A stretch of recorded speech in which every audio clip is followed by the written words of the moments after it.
Bon, je vais commencer. Donc, merci d'être venu malgré les intempéries.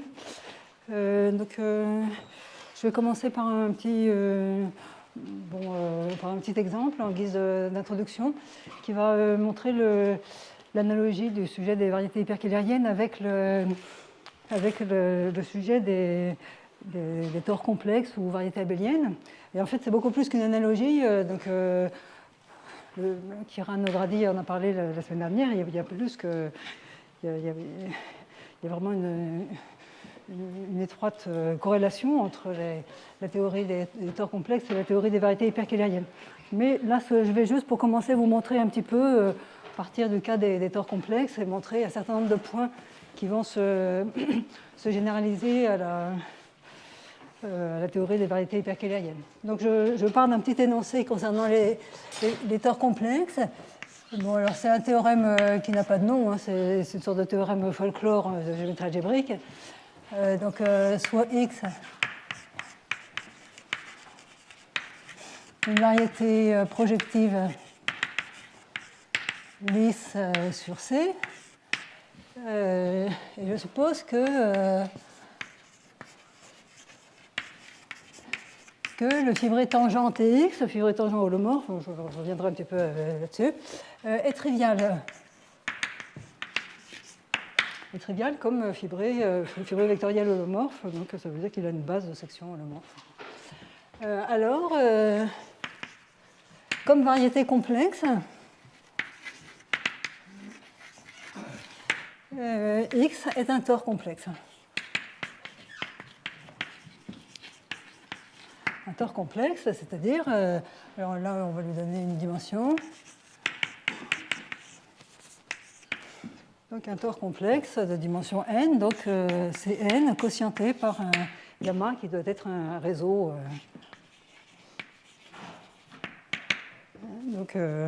engendrant ce Cn. Alors, c'est un énoncé très facile, je vous explique la démonstration. Très facile, je ne sais pas s'il y a des démonstrations. La démonstration est très facile, mais en fait, derrière, je pense qu'il y a des choses assez profondes.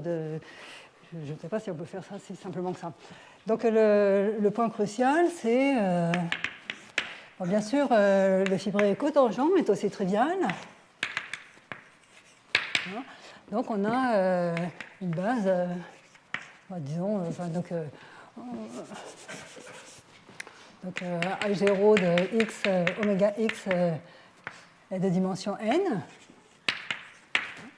Et le point crucial, c'est que les formes ça c'est donc les formes holomorphes par définition. Holomorphes algébriques, mais on ne va pas trop discuter la question, donc sont fermées. Là, on a utilisé le fait que x est projective. Et donc, on peut, à l'aide de ça, construire le morphisme d'Albanese.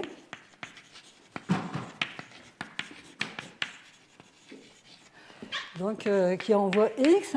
Alors, donc ça, c'est a priori...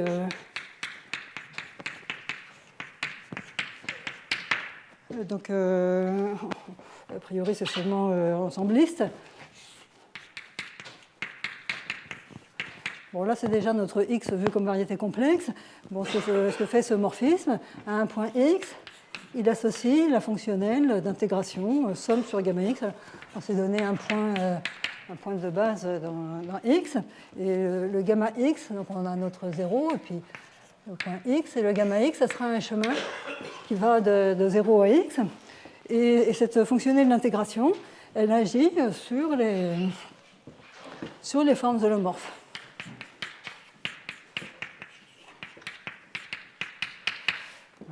Alors là, le gamma x, il est défini à l'ajout près d'un chemin fermé. Donc c'est pour ça que le résultat, lorsque je change le gamma x, eh bien je change ma fonctionnelle par un élément de l'homologie H1. Et ça, donc, c'est bien défini parce que les formes homomorphes sont fermées. Alors maintenant, le fait que le fibré tangent soit trivial, ça me dit que ces n formes que j'ai choisies ici, là, cette dimension n, par évaluation, Donc, par évaluation en chaque point, la restriction ici donne un isomorphisme. Et donc, ça montre exactement que cette flèche-là,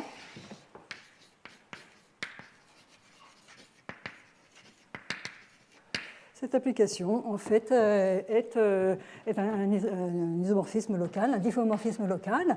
En fait, en réfléchissant un peu plus, on voit que cette application d'évaluation, c'est exactement la différentielle son dual, c'est exactement la différentielle de ce morphisme d'intégration. Donc cette application est étale. Alors, ce que je n'ai pas dit aussi, c'est qu'il y a un ingrédient ici qui vient de théorie de Hodge, le fait que H1 de XZ contenu dans H0 de X oméga X étoile, donc est un réseau. Donc un réseau, je pense qu'il faut dire réseau compact, enfin, c'est un sous-groupe discret qui engendre sur R notre C espace vectoriel. Voilà, donc ça veut dire qu'ici, en fait, j'ai bien un tore complexe.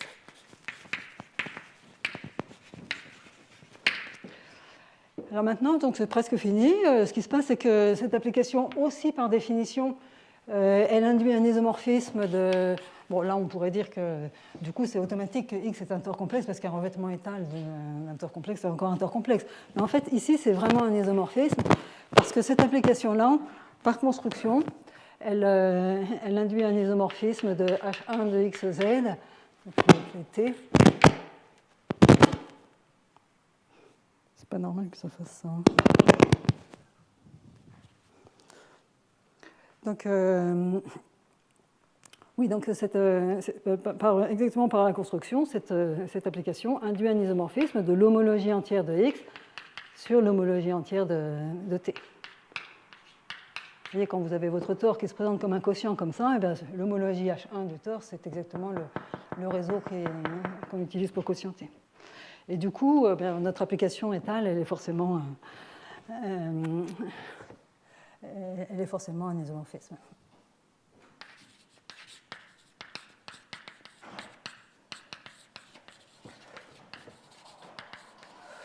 Voilà, donc une preuve par certains côtés très facile, mais par d'autres côtés, on a utilisé finalement des ingrédients. Et il y a un certain nombre de remarques que je voudrais faire au sujet de cette démonstration. Bon, d'abord, je n'ai pas vraiment utilisé le fait que X est projective, j'ai utilisé le fait que X est keylérienne.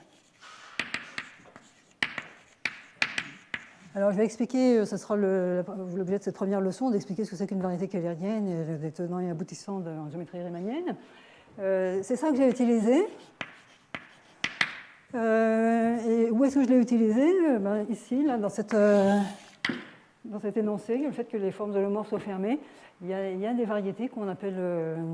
enfin, je veux dire, déjà pour commencer, cet énoncé, il est faux. Si c'est parti d'une variété complexe compacte générale, il y a des variétés dites variétés d'Iwasawa qui sont parallélisables, mais qui ne satisfont pas cette condition. Et donc le point clé, c'est ça, c'est le fait que les formes holomorphes sont fermées. Et c'est là que j'ai utilisé l'hypothèse keylérienne. Voilà, donc là, on a utilisé un petit bout de théorie de Hodge. Bon, le deuxième point, c'est quand même la structure de ça, le fait que ça soit un tore complexe. Là, il y a déjà un peu plus de théorie de Hodge. Et c'est ça qui nous dit que ce H1 de XZ dans ce... Alors, bon, c'est peut-être mieux de le noter comme ça. Enfin, oui, dans H0 de X oméga X étoile est un réseau. Alors, en fait, de façon... c'est mieux de le formuler en disant qu'on a une structure de Hodge sur... structure de Hodge de poids 1. Enfin, peut-être qu'il faudra dire moins 1 si je suis en homologie. Sur le H1 de XZ. Et ça nous dit que quand on tensorise ce réseau par C, donc on obtient l'homologie à coefficient complexe. Et ça se décompose en H10 plus H01 de X.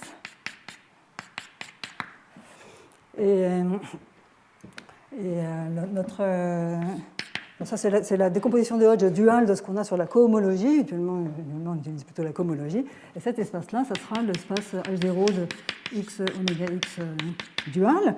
Et le point clé dans cette décomposition, c'est que cet espace-là est le conjugué complexe de celui-ci. Et c'est ce qui garantit que quand on envoie ce réseau-là là-dedans, eh bien, on obtient donc un réseau discret. Voilà, donc maintenant, les explications que j'ai données montrent aussi que, donc là, ce qu'on a, la donnée qu'on a, c'est une structure de Hodge de poids 1 ou moins 1, si vous voulez.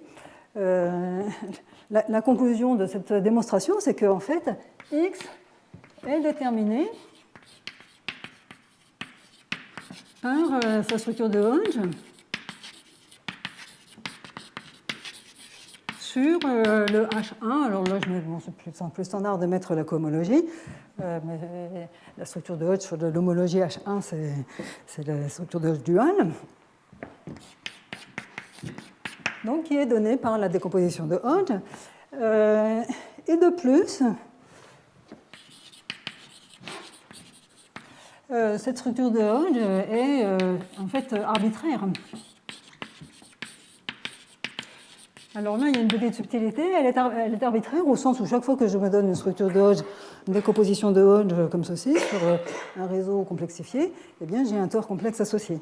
Mais la structure de Hodge est arbitraire, et c'est là qu'il y a une subtilité. C'est vrai dans le cas keylérien, mais dans le cas projectif, évidemment, il va falloir mettre des conditions supplémentaires. Et donc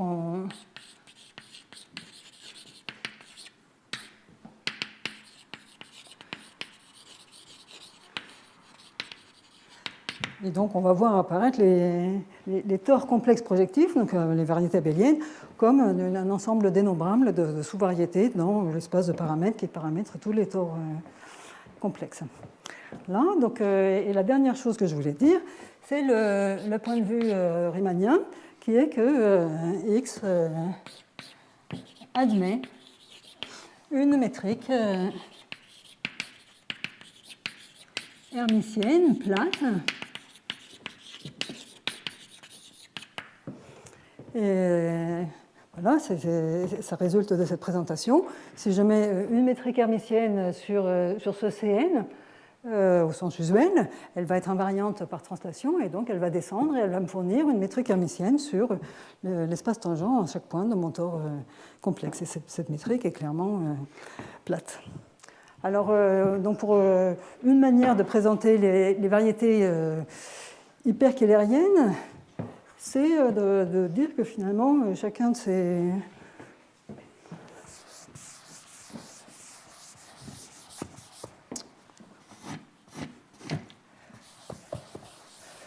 pas mal de ces remarques ou de ces faits spécifiques vont apparaître également dans la théorie des variétés hyperkeylériennes.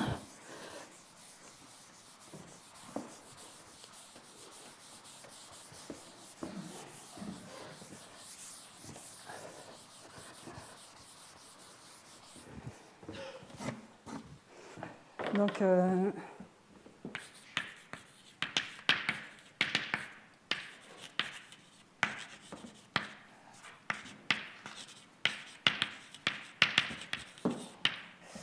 bon, je ne vais pas les définir tout de suite, c'est le but de cette leçon de les définir vraiment de façon précise. Mais ce que je veux dire, c'est que essentiellement, alors donc ça généralise finalement le point de départ de l'énoncé précédent, à savoir que j'étais parti de variétés à fibrées cotangent ou tangent trivial. Donc ce sont on va remplacer cette hypothèse de fibré tangent trivial par la condition que le fibré tangent est isomorphe au fibré cotangent. Donc, en plus, on veut que cet isomorphisme soit antilinéaire. Antisymétrique, pardon. donc donné par une deux-forme sur X. Donc ça va être finalement ça le nouveau contexte. Maintenant, ce qui va se passer, c'est que donc tout cet aspect-là, le fait que la géométrie soit déterminée par la théorie de Hahn, ça va être vrai également, mais au lieu de regarder la cohomologie de degré 1, on va regarder la cohomologie de degré 2. Donc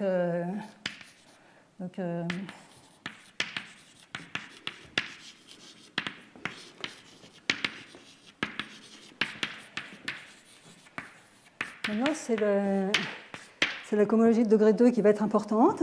Et on va voir essentiellement que c'est la structure de Hodge, donc de poids 2 sur le H2, va déterminer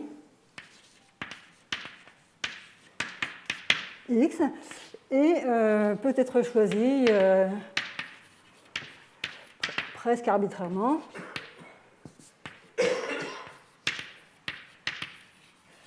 Et le presque est en fait très subtil parce que c'est une condition. En fait, on ne va pas prendre n'importe comment la structure de Hodge de poids 2 sur la cohomologie entière de X, mais on va lui demander de poser une condition de compatibilité avec ce qu'on appelle la forme de Boville-Bogomolov qui va apparaître.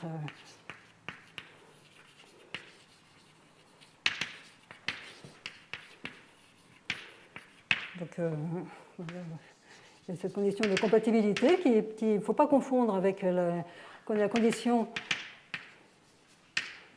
de polarisation qui est par contre celle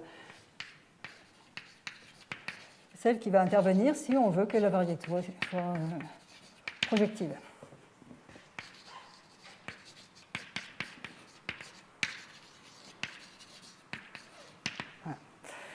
Voilà, donc ça correspond un petit peu à ça, donc à 2 et 3. Et maintenant, le point 4, qui est finalement ce dont je vais parler aujourd'hui, ça va devenir le fait que ces variétés X admettent donc des métriques alors qui ne sont plus plates, mais qui sont en courbure de Ricci nulle, donc keylérienne.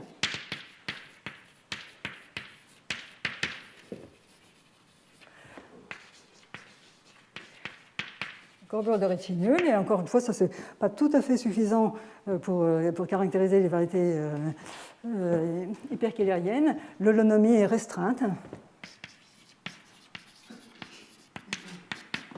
On veut que ce soit un groupe SP, alors on va dire SP2M, et N, ça sera la dimension de X, ça sera 2M. Tout ça est lié, alors c'est lié exactement, vous allez... Là, on a dit que ça allait être la géométrie d'une variété munie d'une deux formes holomorphes, et c'est cette deux formes holomorphes qui va intervenir pour définir la structure du groupe.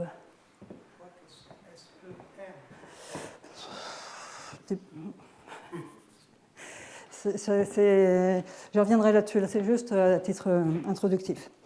Donc voilà, donc ça va être ça le sujet du cours.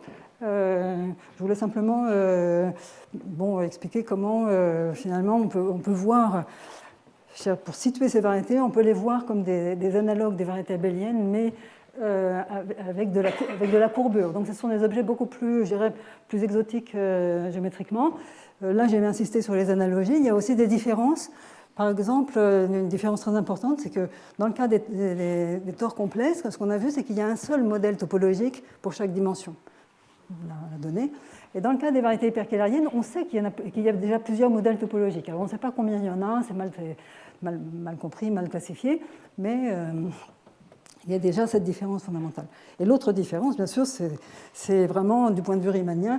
Le métrique plate, il ne se passe pas grand-chose d'intéressant du point de vue riemanien, ce qui n'est déjà pas complètement vrai ici, puisque, a priori, si vous avez une métrique, vous pouvez faire quelque chose d'intéressant en mesurant les longueurs des géodésiques, etc.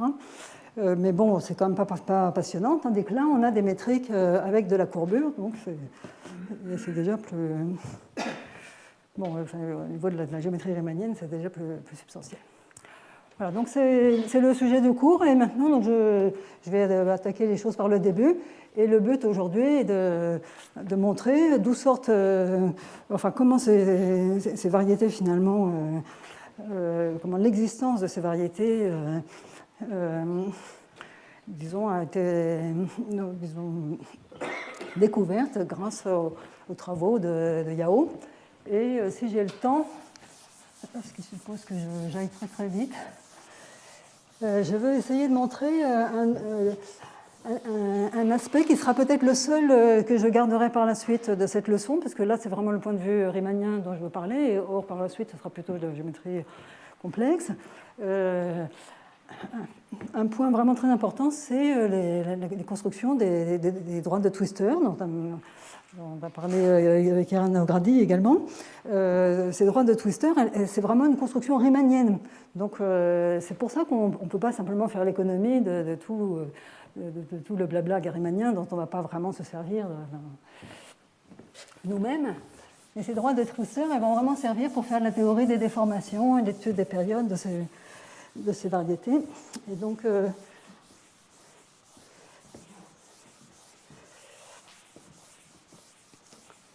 je vais vous les exhiber.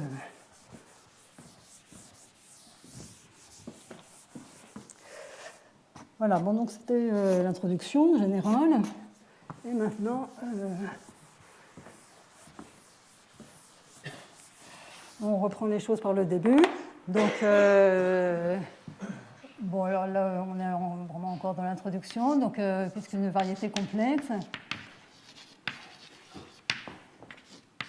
bon, bah, c'est une variété qui admet des cartes dites holomorphes. Donc, un atlas constitué de cartes holomorphes. Donc, ça veut dire que notre X va être couvert par des ouverts UI qui sont homéomorphes à des ouverts VI de Cn. Bon, ça va être une variété de... Là. Bon, ça. Et puis, ce qu'on demande, c'est que les applications de changement de carte, donc phi rond, phi-1, qui sont définies sur l'intersection de deux cartes, donc, qui expriment les nouvelles coordonnées en fonction des anciennes.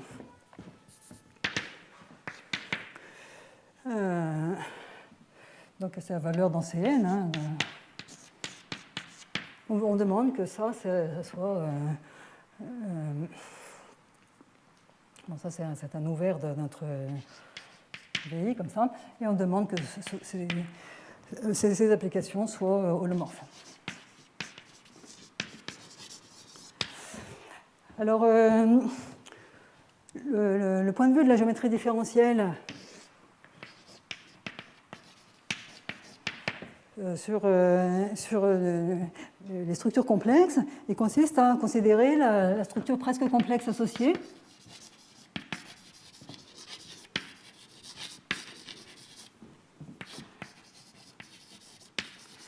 Une structure presque complexe, c'est une structure complexe que je vais noter donc sur le fibré tangent réel. Hein, donc, le fibré tangent réel, il ne voit pas que la variété est complexe. Et donc, une structure, ce fibré tangent, on va le mettre une structure de fibré vectoriel complexe. Et ça, c'est donné par...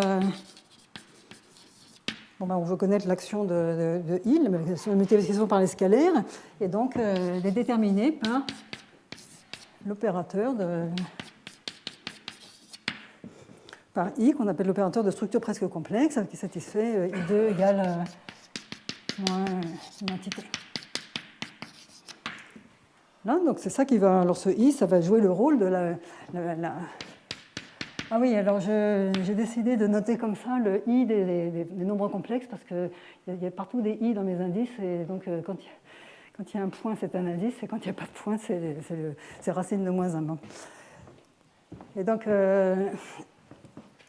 cet opérateur I, il va nous donner la multiplication scalaire par I. Et alors donc là, comment il est construit en utilisant ces cartes locales? Eh bien, donc, sur UI, eh bien, le fibré tangent, bon, ben, grâce à ces cartes, il est isomorphe à TCN.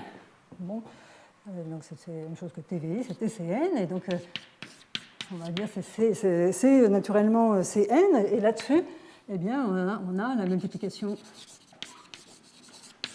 par I. C'est ça qui va définir le I sur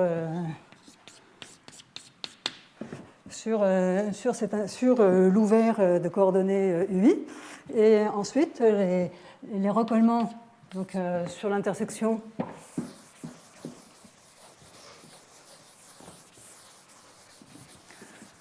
donc le fait que II et IJ se recollent, c'est dû au fait simplement que eh bien, les différentiels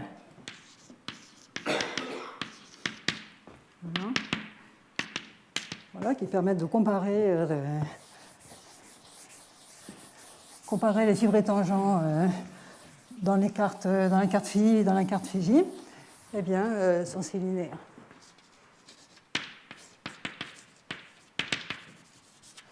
Qui est exactement la condition qu'on a là. Alors, donc ça, c'est la structure presque complexe associée à une structure complexe. Et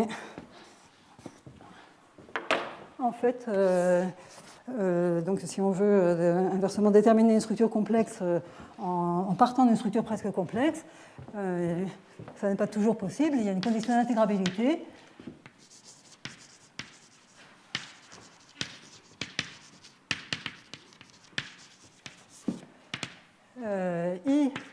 I, probablement, on va supposer, donc on part d'une variété, une variété réelle, de dimension réelle 2n. Donc la structure presque complexe I sur X, donc qui est une variété réelle de dimension 2n, vient d'une structure complexe.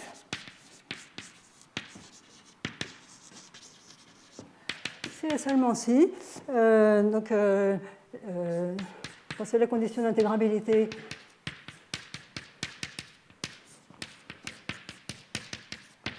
de Nylander-Nirenberg qui dit que le crochet de deux champs de vecteurs de type 1, 0 est encore un champ de vecteurs de type 1, 0. Alors, qu'est-ce que ces champs de vecteurs? Donc, vous avez votre fibré tangent réel qui a son opérateur de structure presque complexe. Et donc, lorsque vous complexifiez, votre opérateur se trouve diagonalisé, et donc vous avez une décomposition de ceci en partie de type 1, 0, où I agit, donc ça c'est l'espace propre associé à la valeur propre I, et son conjugué complexe, champ de vecteur de type 0, 1, où le I est égal à agit comme moins I. Voilà. Donc, du point de vue de la géométrie différentielle, ces champs de vecteurs de type 1, 0, ce sont des champs de vecteurs de type complexifié. Alors, ça va jouer un rôle quelque part que ceci est, par définition, puisque c'est un espace propre, c'est engendré par les qui égale U moins I, U. Vous partez d'un champ de vecteurs réel. Et quand vous écrivez un champ de vecteurs complexifié comme ça vous donne exactement, vous vérifiez que ça vous donne un champ sur lequel le grand I agit comme la multiplication par I. Et donc, ce que se dit cette condition de Nylander-Nirenberg, c'est que quand vous prenez le crochet de deux champs de vecteurs comme ça, vous devez encore obtenir un champ de vecteurs comme ça. Alors ça reviendra un peu plus loin. Voilà, donc, oui, alors là, je ne vais pas préciser, mais la structure presque complexe, j'imagine qu'il faut mettre de classe au moins C2. Et donc maintenant, ce qui est important pour nous, c'est métrique keylérienne.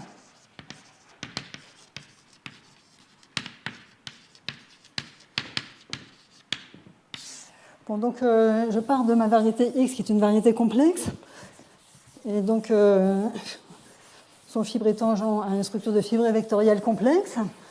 Et donc je peux parler de métrique hermitienne sur ce fibré vectoriel complexe. Donc on prend X qui est une variété complexe.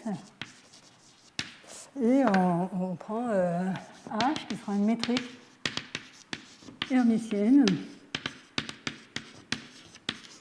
sur Tx. Donc alors, on va peut-être l'écrire comme ça. Hein. Donc sur ce fibré vectoriel complexe. Alors, ce H, donc dans des coordonnées holomorphes,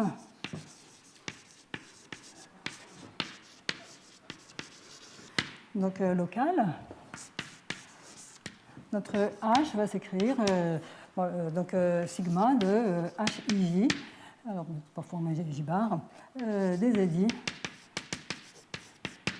des ZJ bar, et le HIJ qui apparaît ici, ça doit être une matrice hermitienne, donc dépendant du point considéré. Donc mettons de classe infinie. Si on veut être en sein infini, la classe peut être plus faible. Donc, en les coordonnées. Donc, hermitienne définie positive en chaque point.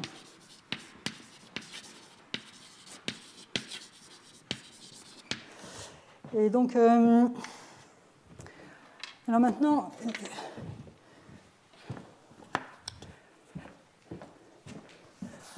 en utilisant le fait que ce H est une matrice hermitienne, si on décompose H égale G moins I oméga, donc en partie réelle et imaginaire, on va trouver que G donne une métrique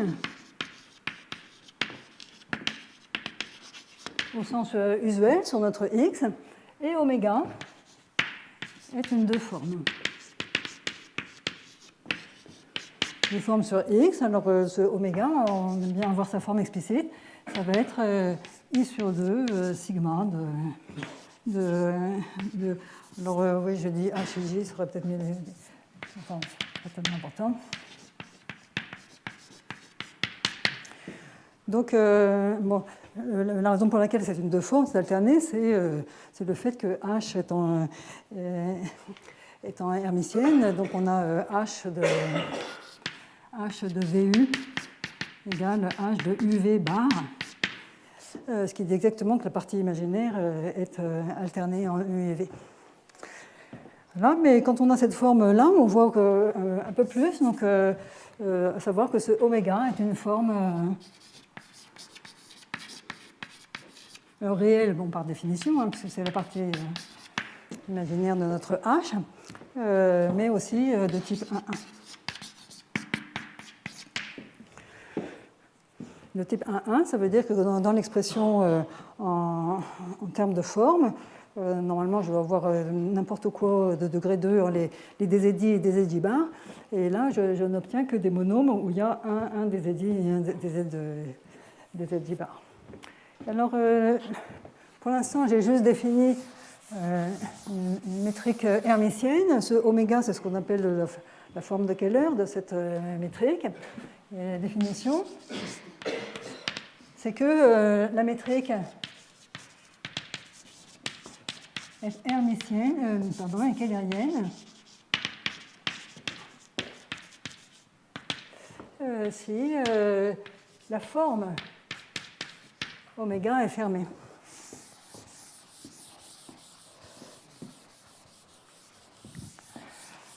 Alors,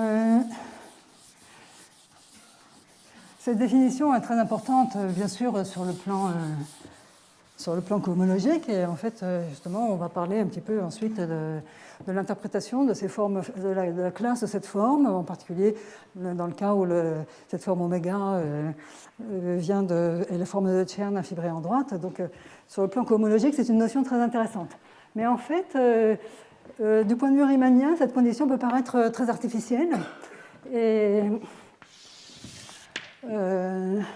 disons que le point de vue forme fermée avec sa classe, etc., c'est très intéressant si vous pensez à une variété keylérienne du point de vue symplectique. Mais nous, aujourd'hui, c'est le point de vue riemannien dont on va parler. Et du point de vue riemannien, cette condition est assez obscure. Et il y a une bien meilleure définition, une bien meilleure reformulation de cette propriété, qui est le lemme suivant.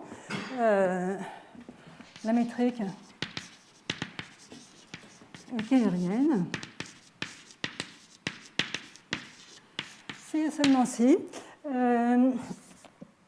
en chaque point, donc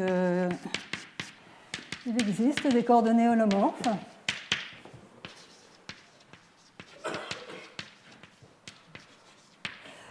donc centrées en ce point, si vous voulez, telle que H est constante au premier ordre dans ces coordonnées. Alors, faire attention, c'est les coordonnées, parce que là, je suis en train de parler de la métrique. La métrique, c'est une métrique sur l'espace tangent. L'espace tangent, on a déjà dérivé. Donc, quand je dis que la H est constante au premier ordre, ça veut dire que les coordonnées doivent être construites au second ordre pour que leur différentiel, pour que je puisse regarder leur différentiel au premier ordre et donc donner un sens à H au premier ordre. Donc,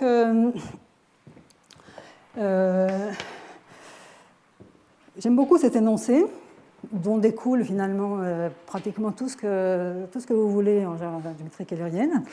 Et donc, je vais vous donner la démonstration. Ce sur quoi je voulais insister, c'est la chose suivante.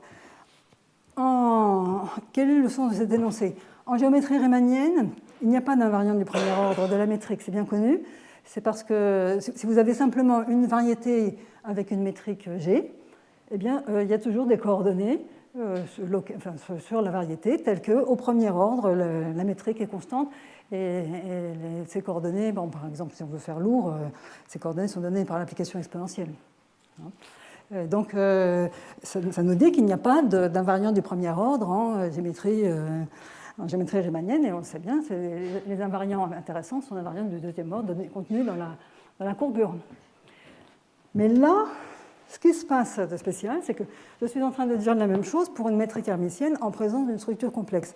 Donc, là, je dis qu'il n'y a pas d'invariant du premier ordre, mais il faut voir que les coordonnées qu'on va avoir ici sont des coordonnées holomorphes. Donc, c'est là que, bien entendu, que la généralité riemannienne ne s'applique pas. Alors, je vais expliquer la démonstration du lemme, parce que finalement, c'est peut-être la seule chose que je vais montrer. Alors d'abord, oui, alors d'abord, dans un sens, c'est évident.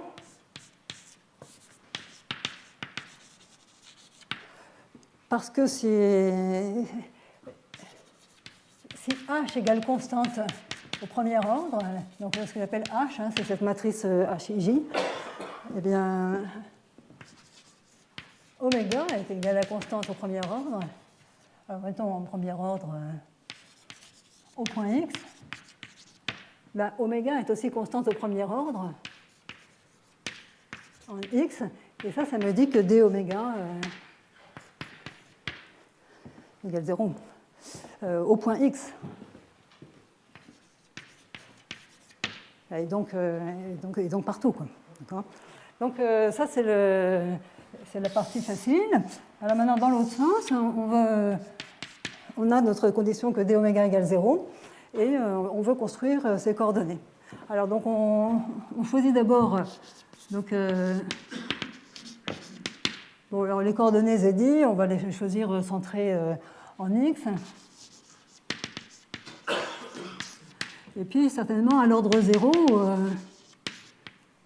si je regarde vraiment la valeur au point x, je peux certainement supposer, quitte à faire là, pour le coup un changement linéaire de coordonnées, je peux supposer que h égale sigma de module de z carré, donc au point x.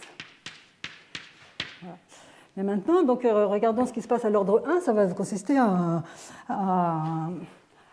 enfin, donc,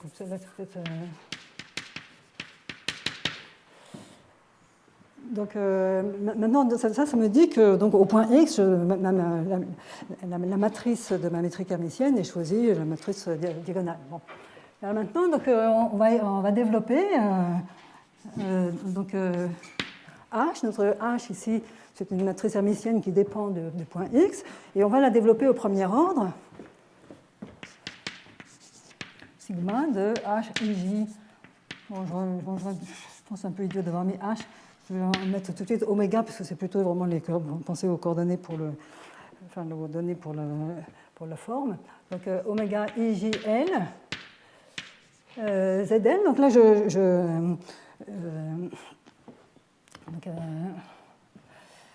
donc, je vais prendre.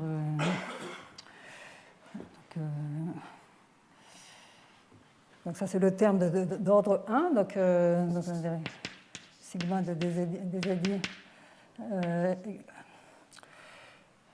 tenseur dzi bar. Donc il y a le premier terme. Et puis ensuite, je prends le terme d'ordre 1, sigma de oméga ijl zl plus oméga ijl bar zl bar. Hein. Alors donc là, c'est plutôt... excusez-moi, donc c'est plutôt... oui, bon, je vais plutôt écrire oméga, d'accord. Donc ça va faire ça. Donc ça, ici, j'ai I sur 2. Comme ça. L'écriture de oméga et H sont la même matrice, mais ce que je veux utiliser, c'est le fait que d oméga égale 0, donc c'est plutôt l'expression pour oméga que je vais utiliser. Alors, et puis, bien sûr, plus des termes d'ordre supérieur ou égal à 2, dont je ne m'inquiète pas. Maintenant, j'écris que d oméga égale 0 au point x. Et ça entraîne en particulier que le delta oméga, donc le delta oméga, ça consiste à dériver par rapport aux coordonnées holomorphes, et le delta bar oméga par rapport aux coordonnées anti-holomorphes, égale 0. Et maintenant, quand je calcule le delta oméga, je vais trouver que, eh bien, donc c'est quelque chose qui va concerner ça, donc sigma de... sigma, alors quel que soit j,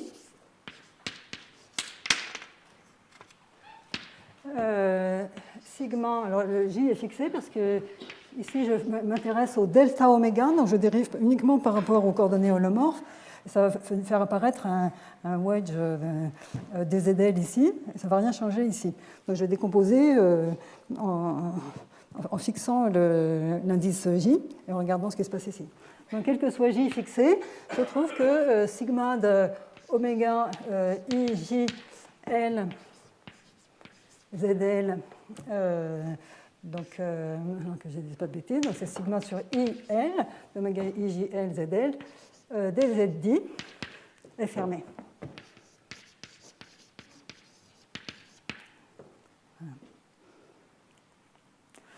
Parce que j'écris que delta oméga, c'est sigma de delta de ça extérieur des zj bar. Et pour chaque j, ça va me dire que le delta de ça est fermé. Et ben maintenant, donc, ça c'est une forme, un coefficient linéaire, et j'en déduis que cette forme-là, c'est une différentielle totale. Ça, je vais pouvoir l'écrire sous la forme dqj. Où qj est une fonction quadratique des coordonnées.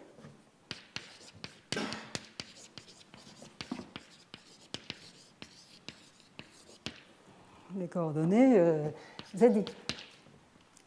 Et alors maintenant, le changement de variable, il est lent. Je vais poser z' égale zi plus qi. Et c'est ça les coordonnées dont j'ai besoin. Comme je l'ai dit, cet énoncé, il regarde les coordonnées jusqu'au second ordre pour regarder les différentiels jusqu'au premier ordre. Et là, il faut faire encore un petit travail pour dire que avec ce changement de coordonnées-là, eh bien, le oméga va s'écrire sigma de dz', c'est-à-dire dz' bar, plus ordre supérieur égal à 2. Voilà, donc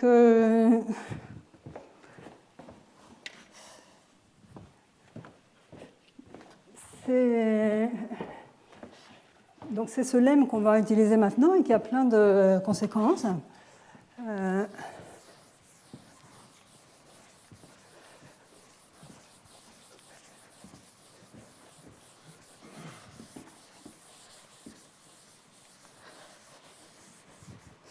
Et maintenant, le premier corollaire est riemanien.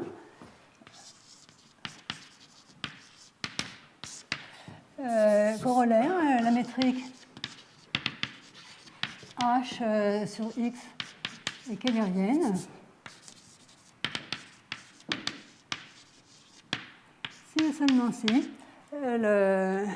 l'opérateur I, donc c'est une section c'est un opérateur agissant sur le fibré tangent réel de X, est parallèle pour la connexion de Levi-Civita de la métrique G sous-jacente.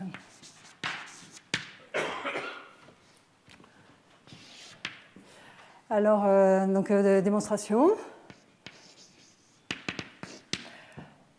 Alors, dans un sens, supposons que l'opérateur I soit parallèle. Donc, on veut montrer que le d-oméga est nul. Alors, pour ça, j'aurais dû le faire peut-être avant. C'est important de savoir que du fait que la métrique est hermitienne, on a les relations suivantes. Je rappelle qu'on a H égale G moins I oméga, et puis H est hermitienne.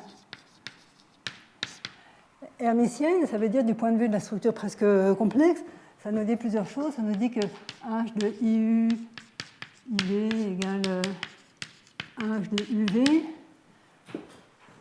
Et il y a la sesquilinéarité qui intervient.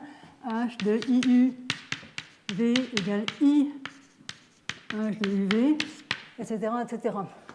Et ce qu'on déduit de ça, c'est que, en particulier, oméga de UV, bon, d'abord, G de IU IV égale G de UV, simplement en prenant les parties réelles ici, et l'autre, en comparant encore une fois les parties réelles de chaque côté, on va trouver que oméga de UV égale G de IU IV.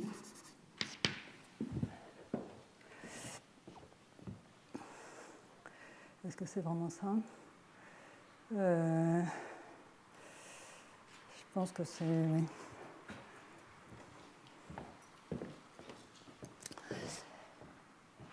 Voilà, donc je me demande s'il n'y a pas un signe là, bon, enfin, ça n'a aucune importance.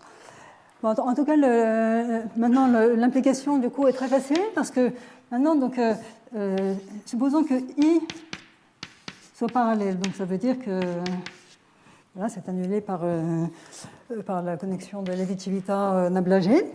Alors, on a cette formule, oméga de UV égale G de U IV, ça se écrit.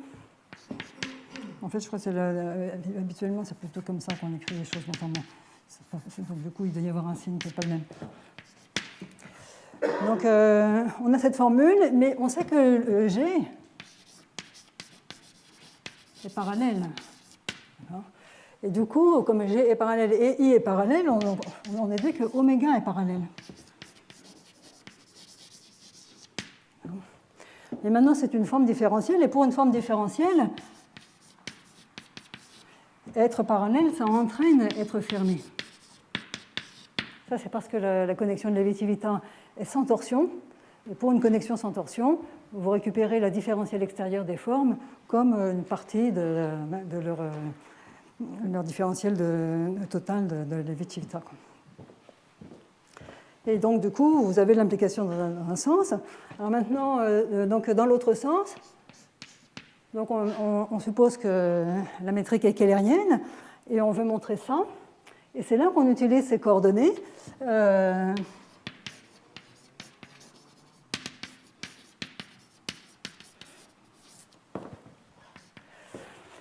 Eh bien, donc, on a nos métriques.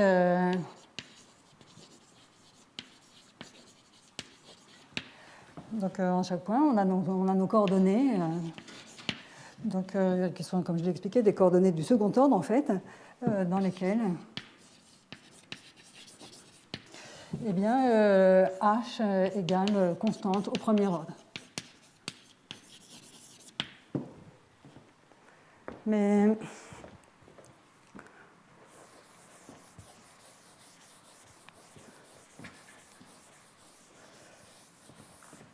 et du coup, alors, il faut voir ces coordonnées, ça c'est le point crucial, sont des coordonnées holomorphes.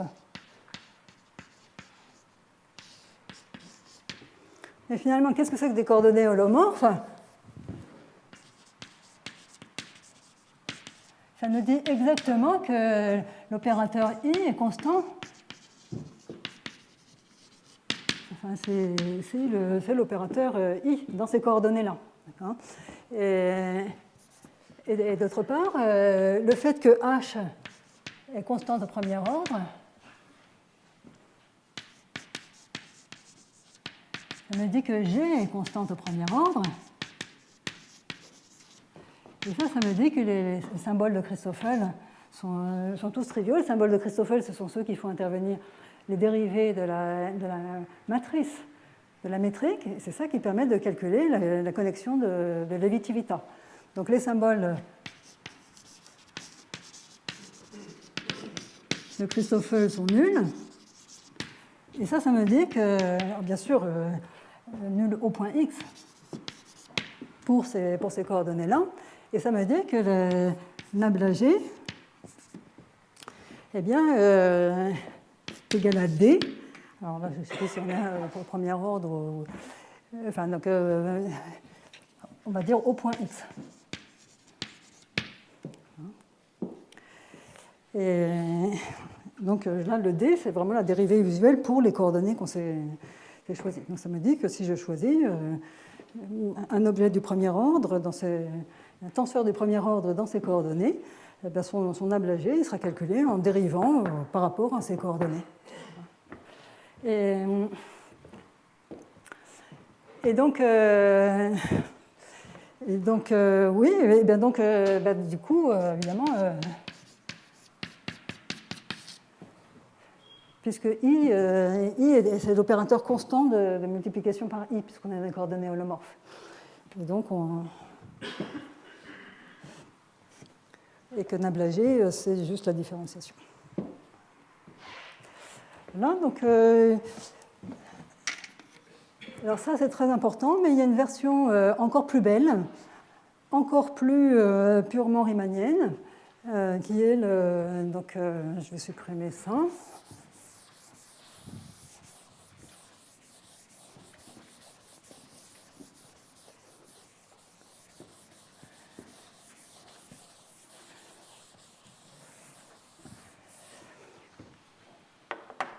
Qui dit que, donc ça c'est peut-être corollaire 2.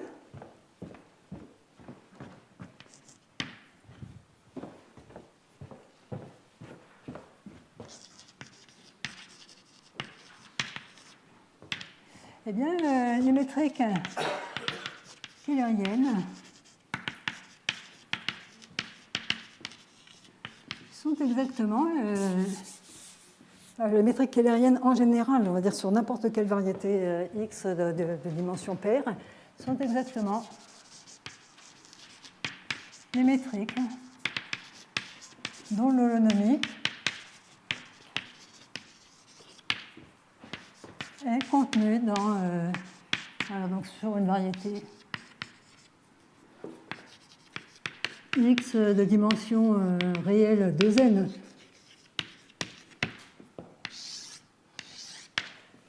sont les métriques dont l'holonomie, c'est vraiment l'holonomie globale, pas l'holonomie restreinte, est contenue dans U de n. Alors là, j'utilise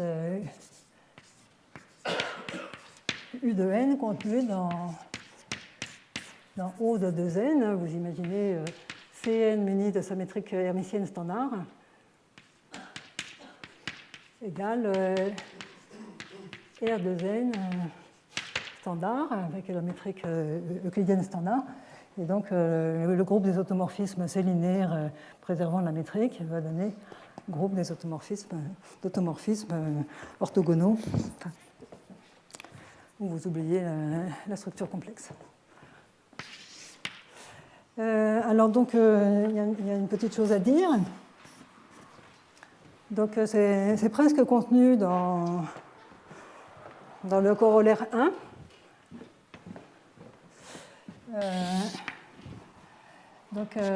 Alors de démonstration, si la métrique est keylérienne, encore une fois, on l'a déjà vu, hein,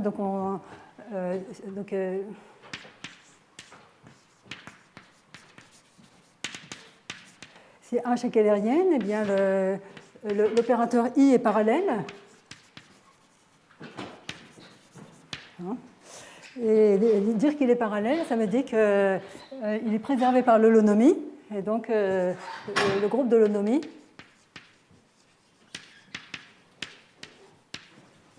eh bien, commute avec I, donc il est fait d'automorphisme C linéaire. Donc, et ça veut dire qu'il est exactement contenu dans le groupe U de n. Et maintenant, c'est plutôt dans l'autre sens. Donc ça vous donne une implication comme ça. Et dans l'autre sens, c'est plutôt plus intéressant.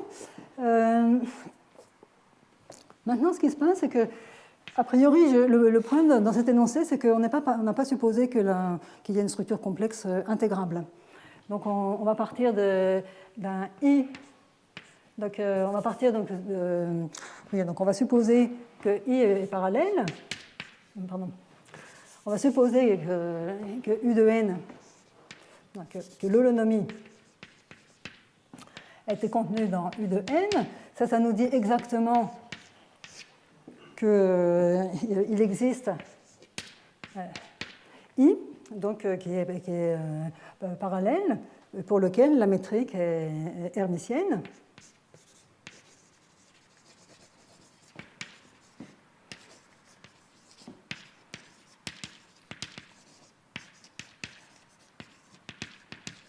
Voilà. Et donc on est presque arrivé à la conclusion que la métrique est keylérienne, sauf qu'on ne sait pas tout de suite que le I est intégrable. Et donc la fin ici, c'est le lemme suivant que j'aime bien aussi. Si I est parallèle, donc, pour la connexion de Levi-Civita, donc eh bien, I est intégrable.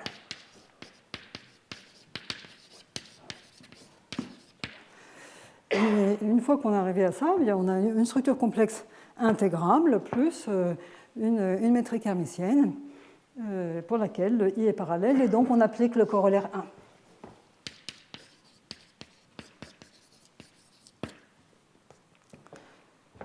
1. Alors, je vais expliquer la preuve de ce lemme qui est aussi assez jolie. Très facile, mais...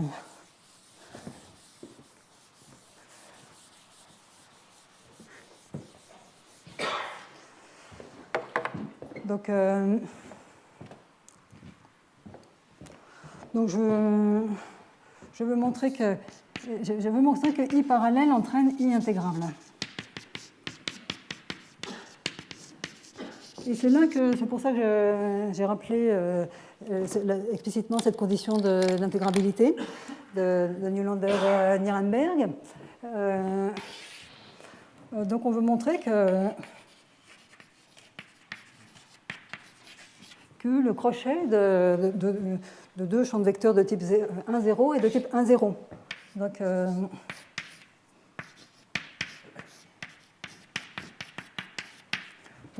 pour qui zeta.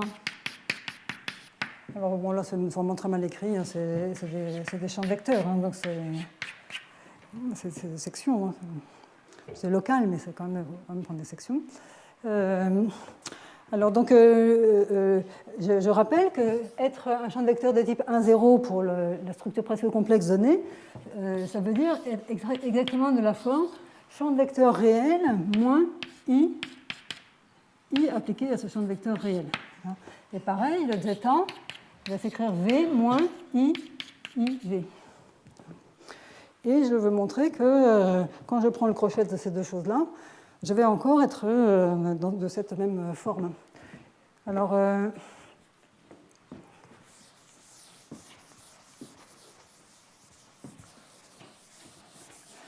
maintenant, le point crucial, c'est le fait que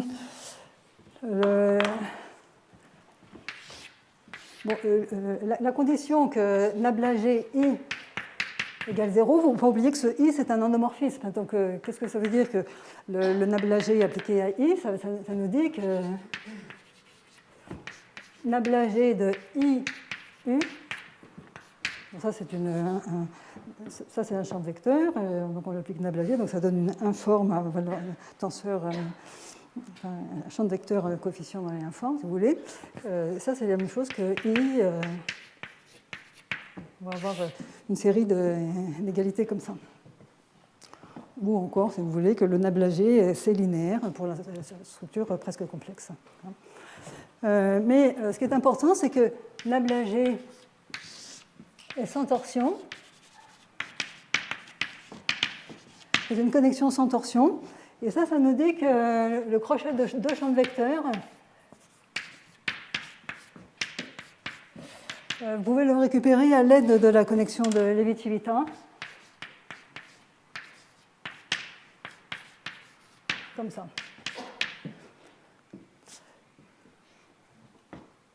Bon, alors donc maintenant, on va écrire. Hein. Donc je dois faire nabla u moins i u appliqué à v moins i IV, moins, et j'échange le rôle des deux, nabla appliqué V moins I, IV, appliqué au champ U moins I, IU. Et je veux montrer que c'est bien un champ de type 1, 0. Alors, je vais développer ça. Donc, qu'est-ce que bon, alors, dans ces écritures, hein, tout ça a été étendu, c'est linéairement. Hein, on travaille dans des champs de vecteurs complexifiés. Donc là, le i, c'est la raison fondamentale de distinguer le i ici et le grand i ici. Il faut vraiment penser à tout ça, c'est des champs de tenseurs complexifiés. Donc, alors ça est... Donc je développe, je vais mieux l'écrire comme ça.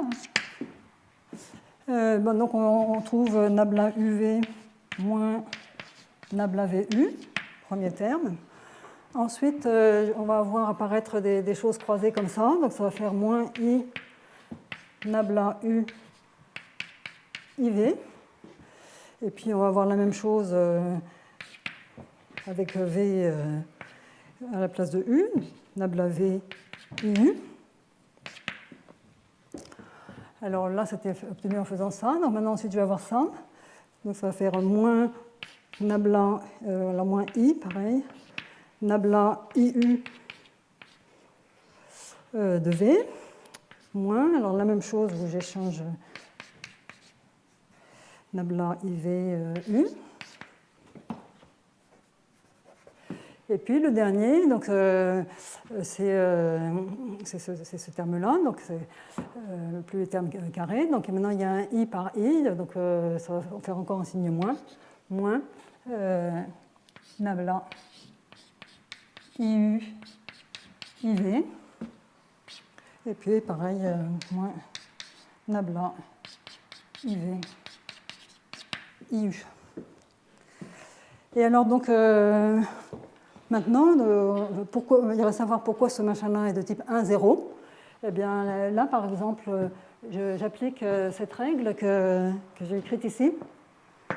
Et ça veut dire que mes I vont pouvoir sortir des nablas. Donc ici, par exemple, je vais pouvoir supprimer ce I et le mettre là.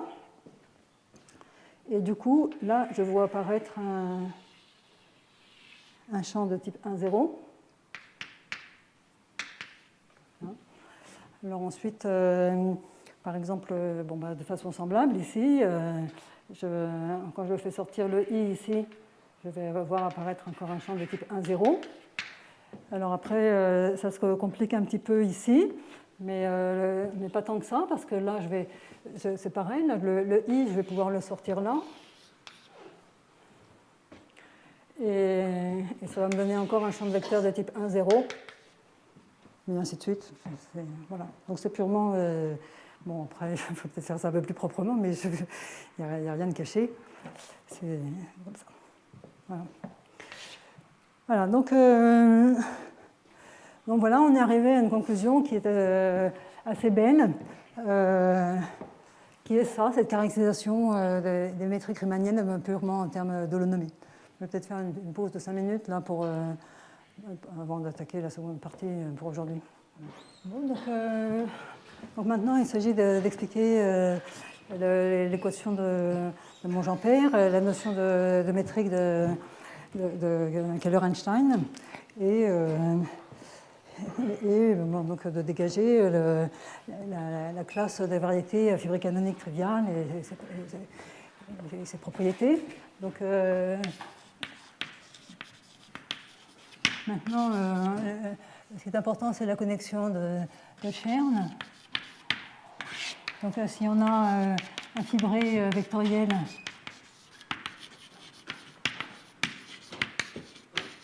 holomorphe sur une variété complexe X. Voilà, donc ça veut dire que localement,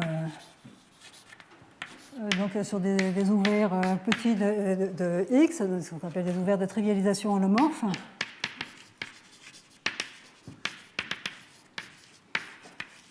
pour E, eh bien notre E, donc au-dessus de X, il sera donc EU sera comme ça. Donc R, c'est le rang de E. Donc on va appeler ce isomorphisme FIU, donc c'est l'isomorphisme au-dessus de U. Et la condition, c'est que les matrices de transition, donc phi V auront phi U moins 1, donc qui vont aller donc au-dessus de U inter V. Donc ça, c'est les matrices qui décrivent donc le changement de trivialisation. Donc sont données par X E associé X M UV de X E. Et ça doit être une matrice holomorphe. Donc quand on a un tel fibré holomorphe, on a l'opérateur delta bar. Donc, qui agit sur les sections de E.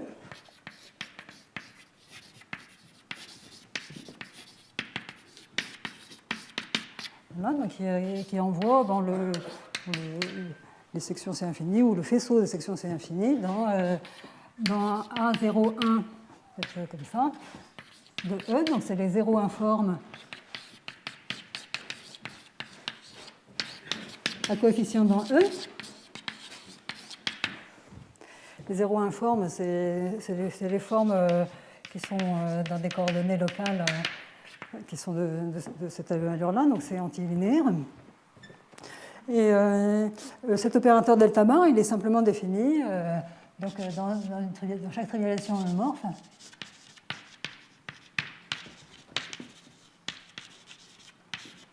Eh bien, donc, si je me donne une section sigma grâce à la trivialisation, elle va être de la forme sigma 1, sigma R, les sigma I vont être a priori de classe C infini, un coefficient dans C, et delta bar sigma, ça sera dans la même trivialisation,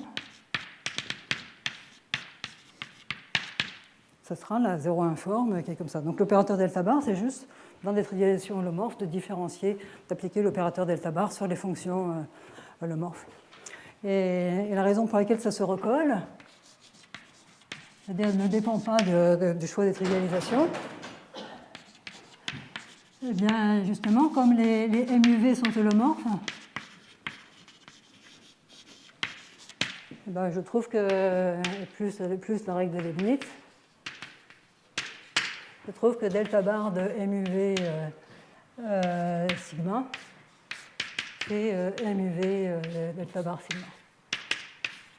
Ou sigma, c'est un R-ruple de fonction. Et donc c'est ça l'opérateur delta bar, et en fait, c'est un peu la moitié d'une connexion sur E. Donc delta bar satisfait la règle de Leibniz par rapport aux fonctions, par rapport à l'opérateur delta bar sur les fonctions. Peut-être on va appeler delta bar E. Comme ça. Alors, c'est trivial, hein, puisqu'on a son allure locale, delta bar. Localement, c'est comme l'opérateur delta bar lui-même sur un ruple de fonction. Et aussi, il satisfait la condition que delta bar E rond delta bar E égale 0. Pareil, c'est comme pour l'opérateur sur les delta bar sur les fonctions de... Là, et alors maintenant, la connexion de Chern. Il faut voir que l'opérateur delta bar E, ce n'est pas une connexion. Et la connexion de Chern va nous permettre de construire, enfin cette construction qui va nous permettre de construire une connexion qui étend l'opérateur delta bar. Donc maintenant, on prend une métrique. Oui, alors peut-être bon, ça ne va pas intervenir vraiment. Cet opérateur delta bar E, il est très important parce qu'en fait, un tel opérateur, la donnée d'un tel opérateur est en bijection avec les structures holomorphes sur ce fibré vectoriel complexe. Enfin, bon, ça ne va pas vraiment apparaître. Donc maintenant, soit H une métrique hermitienne sur E. Et donc, théorème, donc c'est, bon, on va dire Chern. C'est un théorème qui donne l'unicité et l'existence de la connexion de Chern. Il existe une unique connexion. Donc, nabla, donc on va peut-être mettre CH pour Chern sur E. Satisfaisant. Eh bien, d'abord que une connexion, c'est quelque chose qui va envoyer eh bien, les sections C infinies de E dans les informes. Oh, bon, ça peut écrire de façon faisceautique, comme ça. Et donc, maintenant, quand j'ai une informe, je peux prendre sa partie de type 0,1, c'est-à-dire sa partie C antilinéaire. Enfin, donc, si j'ai quelque chose en DZI et DZI bar, eh bien, je vais prendre la partie en DZI bar. Et donc, la condition, c'est que eh bien, le nabla, la connexion de Chern de E, alors je vais le faire plutôt comme ça. Donc si je prends sa partie de type 0,1, ça me redonne l'opérateur delta bar. Et l'autre condition, c'est que eh bien, nabla H est égal à 0, ce qui veut dire que si vous prenez D de H, vous prenez deux sections de E, en appliquant H, ça vous donne une fonction, en appliquant D, ça vous donne une différentielle, et ça doit être calculé comme nabla sigma. Alors, là, tau plus h de sigma nabla h. Tau. Donc c'est ça cette condition 2. Alors, la preuve est très facile.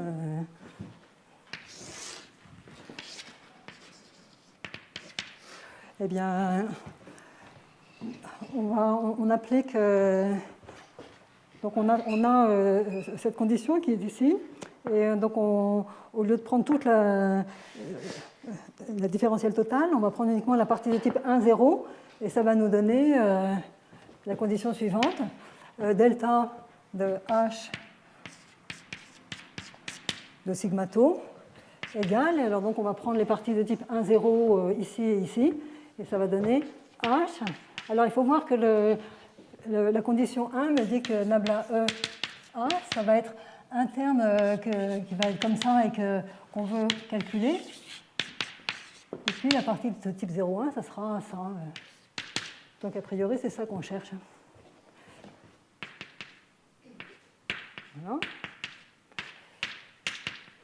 Et puis, l'autre terme, alors c'est ça qui est bien, c'est que là, par sesquilinéarité, en taux, c'est la partie de type 0,1 que je vais prendre, et donc du coup, c'est le nabla bar E de taux.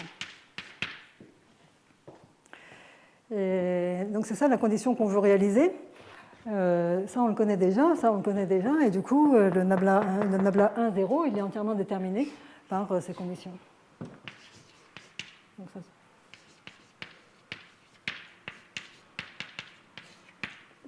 voilà.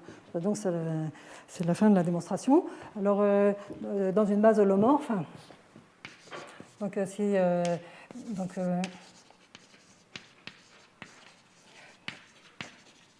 une base holomorphe, une trivialisation holomorphe de E, donc on va calculer la matrice de la connexion. Ça veut dire que là, sigma et tau seront holomorphes. Ce terme-là ne va pas apparaître puisque ce sont des sections qui sont annulées par l'opérateur delta bar. Et du coup, la matrice de la connexion, elle apparaît ici. Et donc souvent, on note ça nabla 1, 0. Alors c'est plutôt la matrice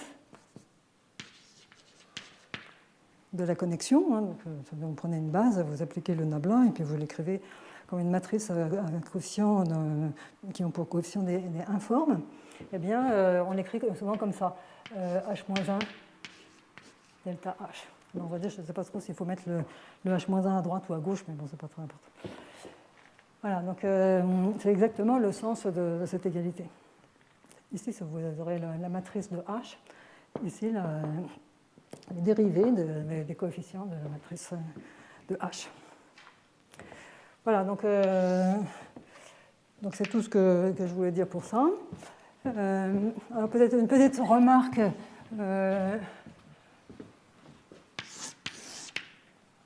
Maintenant que remarque. Donc si ma variété est complexe, donc on a des fibrés holomorphes naturels, le fibré tangent holomorphe ou fibré cotangent.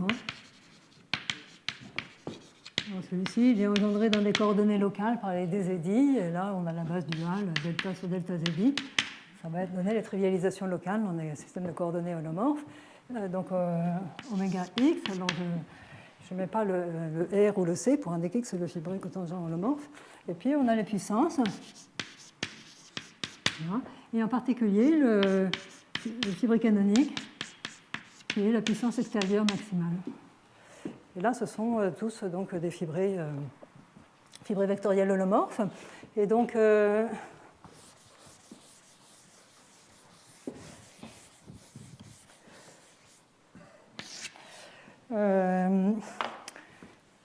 maintenant, si je me donne H une métrique sur Cx, une métrique hermitienne, donc là, on est exactement dans ce contexte. On a la connexion de Chern. Donc, comme ça, là.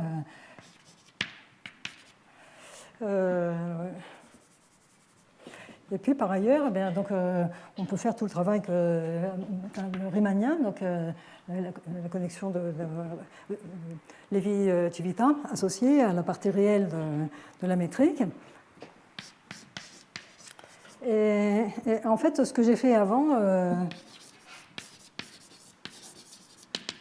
bon, ça donne une autre caractérisation des métriques kählériennes, mais ça découle immédiatement de ce que j'ai fait, à savoir le fait que I est parallèle pour la connexion de Lévy-Civita. Donc ces connexions coïncident. C'est simplement lié au fait que, bon, alors là, j'aurais peut-être être un peu plus précis, la connexion, enfin c'est linéaire, je pense que c'est automatique d'après ce que j'ai dit. Bon, le fait qu'elles coïncident, bon, par exemple, vous utilisez le fait que, c'est ce que j'ai expliqué, que les métriques, la métrique kählérienne, c'est seulement si la matrice de la métrique est constante au premier ordre dans les coordonnées holomorphes adéquates. Et c'est clair, d'après cette formule, qui est une sorte d'analogue de la géométrie complexe de la formule donnant les symboles de Christoffel, que la connexion elle ne dépend de la métrique qu'au premier ordre. Donc, pour montrer cette égalité, il suffit de connaître la métrique au premier ordre dans des coordonnées holomorphes. Et donc, on se ramène immédiatement au cas où on a des métriques constantes sur ces. Voilà. Alors maintenant,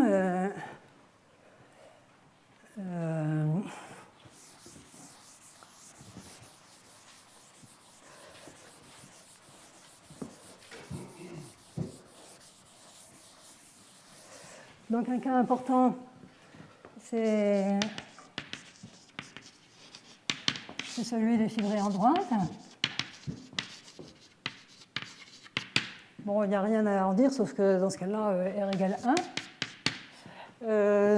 Ce qui se passe, donc maintenant je prends L, un fibré en droite, et H, donc une métrique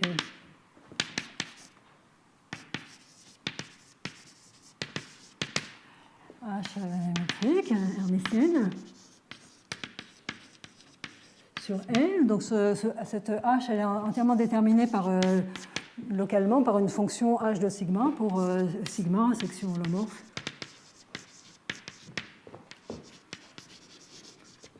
Locale, trivialisant le L. Et dans ce cas-là, donc la connexion de Chern, nabla LH, donc pour cette trivialisation, donc A pour matrice, bon, évidemment c'est une matrice sur un espace vectoriel, une matrice 1,1, donc c'est juste une informe. La informe. Donc, disons, c'est H-1 delta H, donc c'est delta de log H. Alors en fait, là, c'est pas bien d'écrire ça, parce que ça, c'est une métrique. Donc, ici, on veut avoir une fonction. Voilà. Et donc,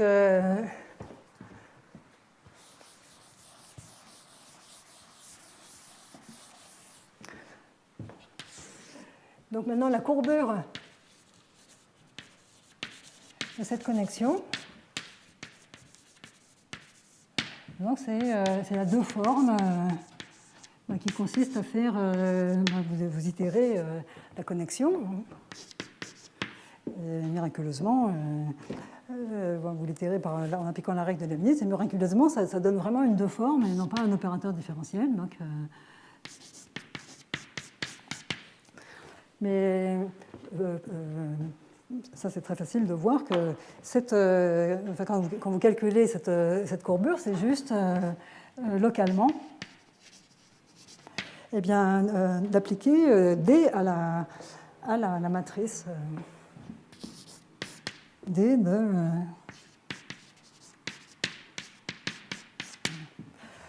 Bon, et donc ça c'est... Comme ici j'ai déjà un delta, donc ça va vous donner...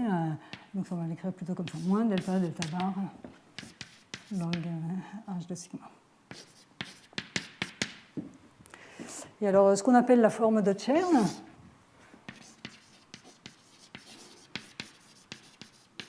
de LH, c'est, je vais le noter comme ça, oméga LH. C'est, alors, donc, ça, c'est pas réel, donc, et puis ça n'a pas la bonne classe de cohomologie, donc c'est 1 sur 2 pi, alors peut-être, je veux dire, c'est I sur 2 pi, ce machin-là. I sur 2 pi, il faut la courbure.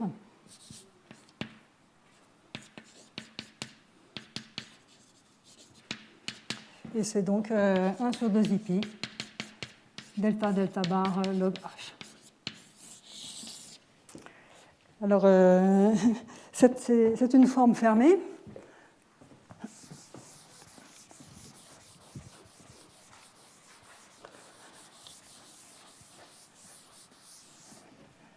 Donc, c'est une deux formes fermées.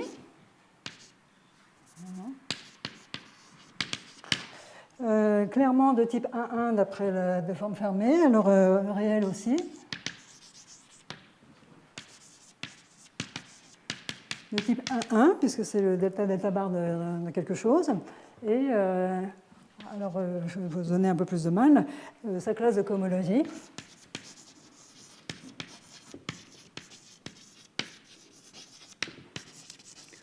Donc, représente eh bien, le C1 de L, qui est un invariant topologique. Alors, je vais prendre le C1 de L à coefficient réel. Et à ce moment-là, je prends des représentants de RAM.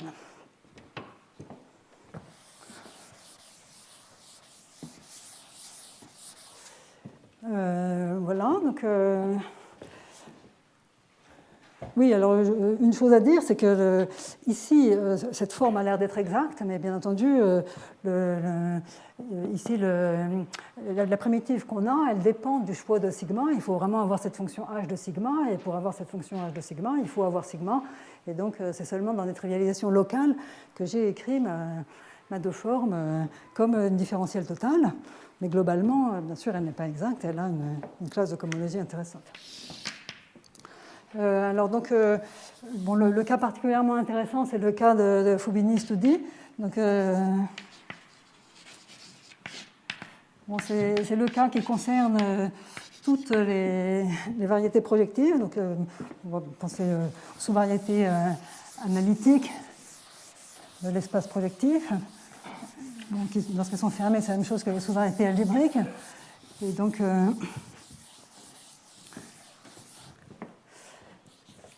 c'est la géométrie projective, c'est la géométrie des variétés, des sous-variétés de l'espace projectif. Maintenant, le CPN admet le fibré en droite de Hopf. Donc,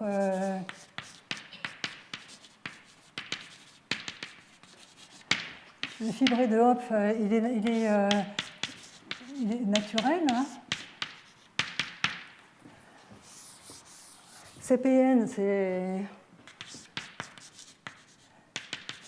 les droites dans Cn plus 1. Donc ici, vous avez un point x0 et xn plus 1, modulo l'action de ces étoiles. Et puis, vous avez considéré la droite x0 ou xn plus 1, qui est contenue là-dedans. Et l'espace total de ça, ça va donner l'espace total du fibré de Hopf. Hein. Donc ici, c'est... Donc, ici, j'ai un point x comme ça, et puis ici, je vais mettre...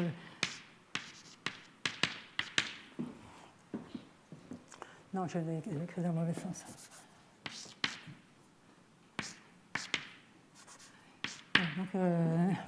Donc, vous avez l'espace total du fibré de Hopf qui est contenu dans le fibré trivial ici. Donc, si vous prenez maintenant... Alors, si je me place dans l'ouvert où x0 est non nul, donc je me place dans l'ouvert affine où on peut prendre des coordonnées x1, xn. Donc ça va être des coordonnées sur CPN. Donc coordonnées holomorphes locales. De plus, je vais avoir le fibré H à une section naturelle. Tout simplement, au-dessus de mon point, je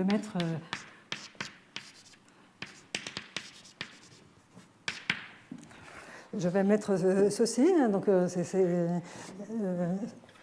ça me donne une section qui, par définition, est non nulle.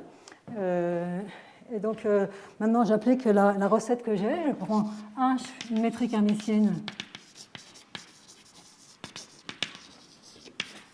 sur Cn plus 1 au sens usuel.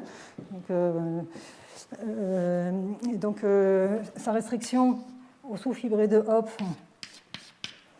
eh bien, ça va être une métrique hermitienne sur mon H. Et je calcule la courbure.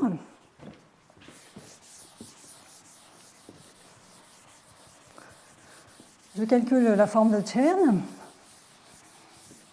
Donc,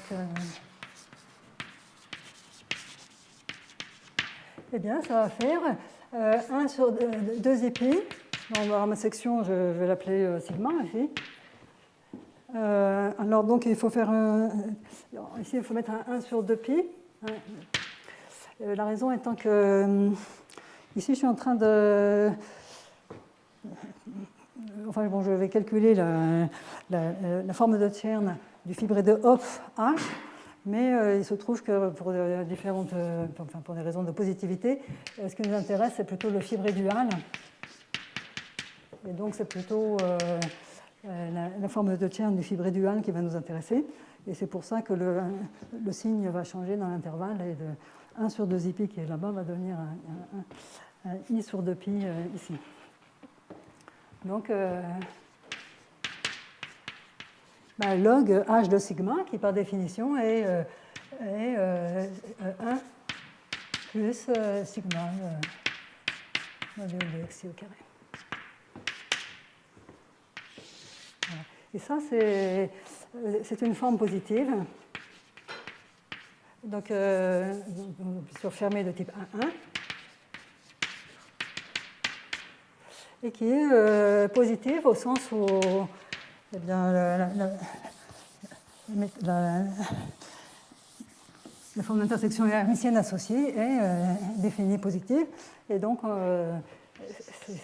ça donne une structure keylérienne.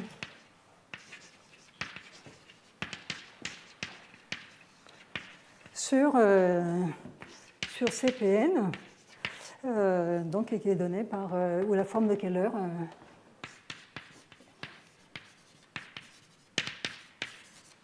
est donnée par cette formule. Donc, bon, bien sûr, on viendra les théorèmes de plongement sont basés sur cette construction de formes associées. Maintenant, ce que je voudrais expliquer, c'est l'équation de Monge-Ampère.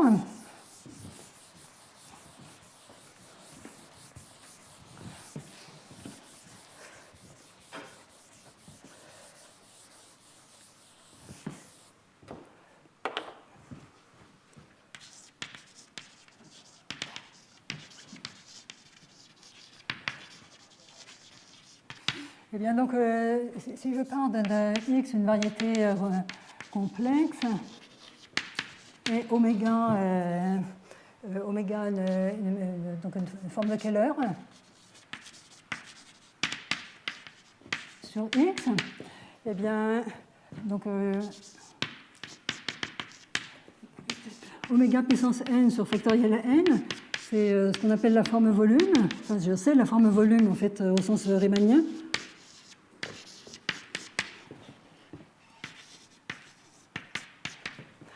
Mais ça peut se voir aussi comme une métrique hermitienne.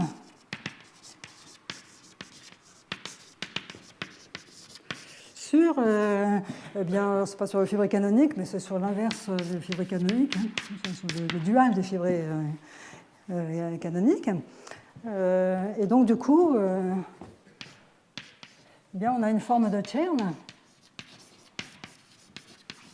que je vais appeler C1 oméga, donc qui est simplement la forme de Chern de ce fibré muni de cette métrique. Et donc, Donc cette forme de Tchern, elle représente... alors, donc là, on va plutôt prendre l'inverse visuellement, bon, c'est pas tellement important. Donc dual.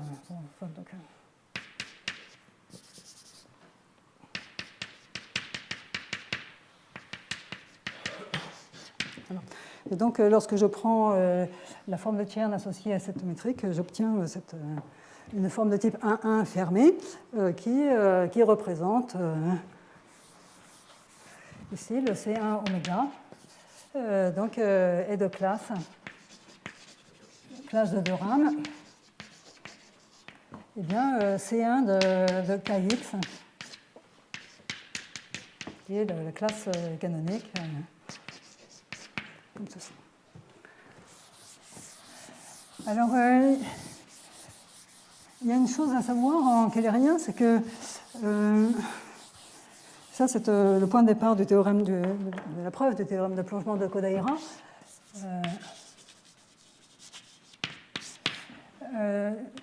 Donc, on suppose que X est compacte keulérienne. On se donne L infibré en droite.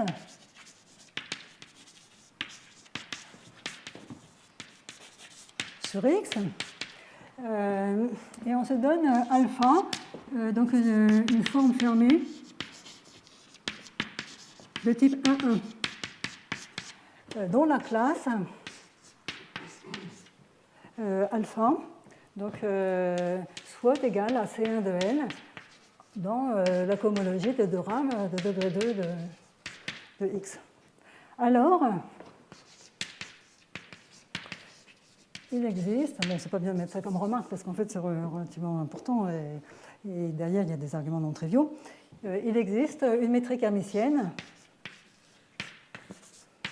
sur L telle que la forme de Tchern C1, donc C1, bon, je ne sais plus, j'ai oublié comment je l'avais noté, C1 L HL. C1HL est égal à cet alpha. Et ça, c'est une conséquence du lemme des Desbarres, qui n'a absolument rien de trivial, qui concerne la topologie des variétés keulériennes. Alors maintenant, si je fais L égale Kx,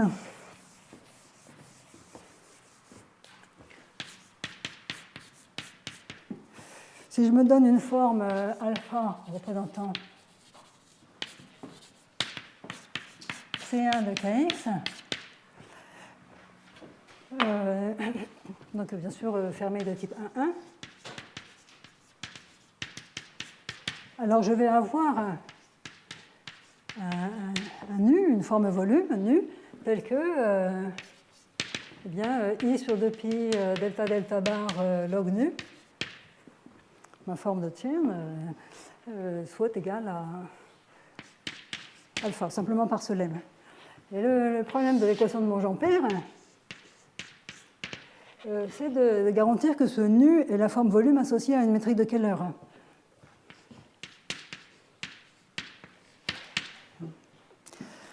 Donc le problème n'est pas de trouver la forme volume, le problème est de trouver la forme de Keller qui donne cette forme volume. Donc le cas particulier, c'est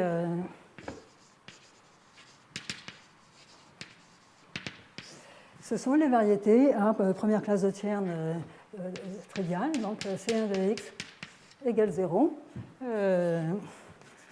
donc dans H2 de XR.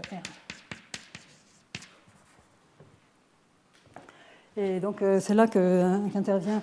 Alors donc dans ce cas-là, bon, C1 de X égale 0, bon là pour le coup, je n'ai rien dit de profond ici. Encore que. Donc, bon, en tout cas, on va avoir une métrique sur le fibré canonique, ou une forme volume dont la forme de Tchern associée va être nulle, et on cherche des métriques de Keller qui donnent cette telle forme de volume, et c'est le théorème de Yao qui nous donne.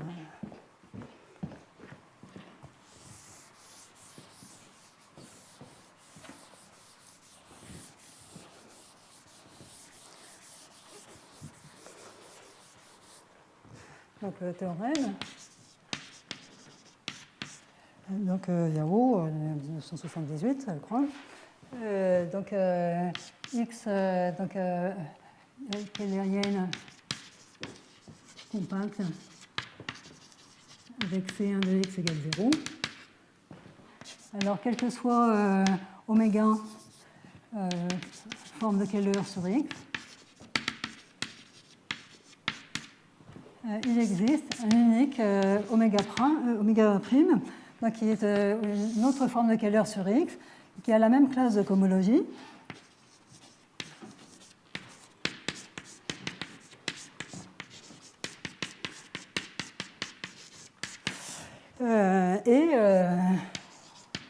Telle que eh bien, cette équation, ça se satisfait, à savoir delta delta bar log mu oméga prime égale 0. On peut mettre 1 sur 2 pi si on veut, mais ça ne change pas grand-chose. Donc, celui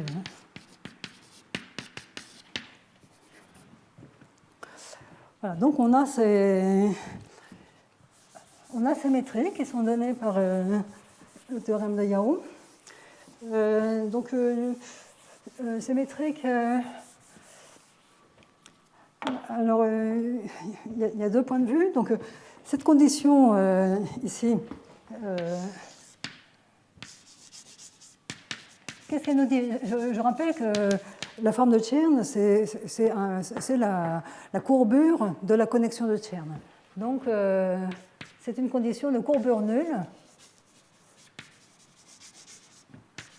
pour Kx muni de la connexion qu'on va appeler comme ça, Kx dans oméga prime, la connexion de Chern. Donc ça nous dit que ce fibré admet une connexion plate, ce qui n'est pas complètement étonnant puisqu'on est parti de l'hypothèse que sa classe de Chern était nulle. Mais l'autre point de vue, là, qui vient du fait que, bon, c'est ce que j'ai expliqué, que sur une variété keylérienne, la connexion de Levi-Civita et la connexion de Chern, c'était la même chose. Donc, oui, enfin, bon, faut bien traduire les choses, mais bon. Et donc, une conséquence, bon, là, il faudrait écrire les choses un peu plus précisément, c'est qu'il y a une interprétation purement riemannienne de cette annulation. Ça dit aussi que la métrique riemannienne G est un courbure de Ricci.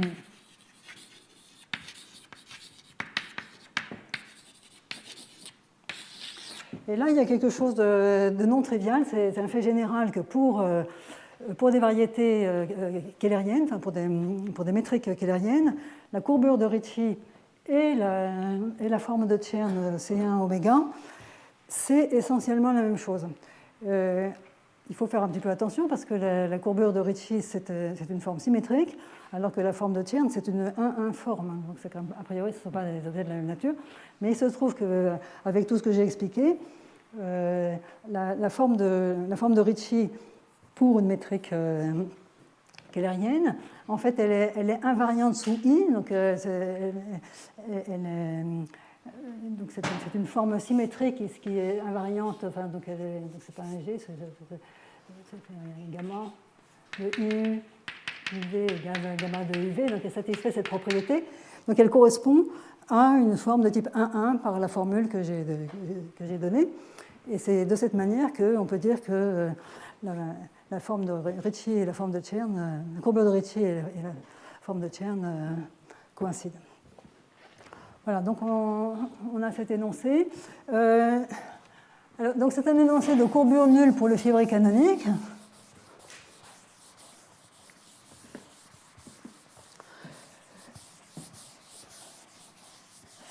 Et donc ça va nous dire que pour ces métriques, il existe localement une n-forme holomorphe Donc, sigma, peut-être pas très bon, on peut l'appeler état plutôt. État, donc qui est parallèle.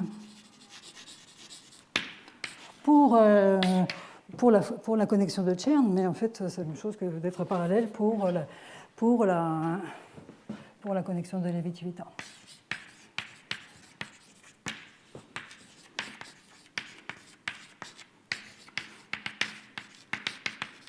Comme j'ai expliqué, elles coïncident dans ce cas-là.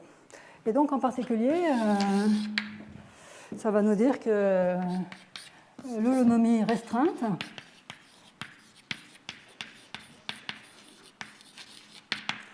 l'holonomie restreinte, c'est quand on regarde l'holonomie le long de lacets qui sont contractiles, donc il y a une classe triviale dans le groupe fondamental, est contenue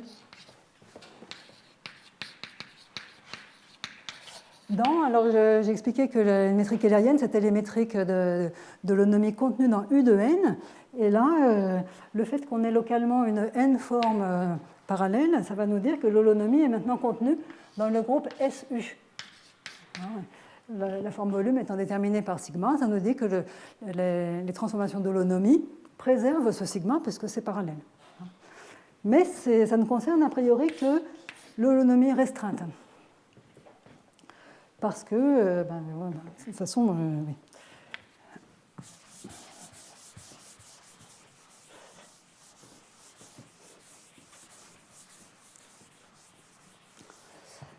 Voilà, donc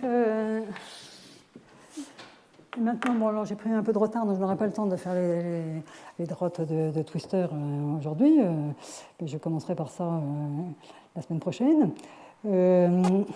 Ce que je veux terminer en expliquant une conséquence fondamentale de ce théorème de Yao, et à vrai dire, je ne suis pas sûre de connaître une autre démonstration. C'est la chose suivante.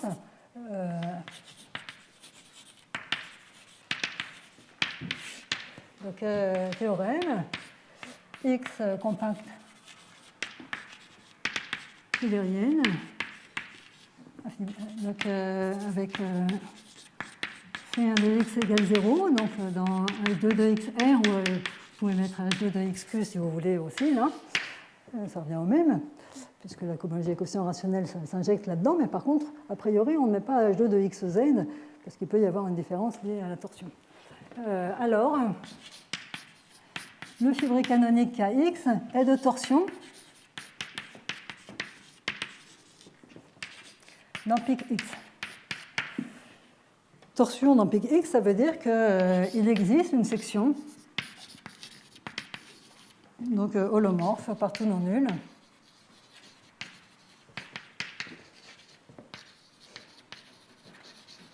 d'une certaine puissance Kx tenseur n. Alors là, pour le coup, on ne peut pas faire mieux. Alors, vous voyez, c'est plus fort que ça. Avant, on n'avait que des sections locales. Là, je regarde vraiment les sections globales, mais je suis obligé de prendre une puissance. Et une autre manière de le dire, c'est que maintenant, si je regarde l'holonomie, bon, l'holonomie de ce fibré, elle est contenue dans ces étoiles. Hein. Même on peut dire S1, puisqu'il y a une métrique. Et ce que dit ce théorème, en fait, c'est que l'holonomie est de torsion.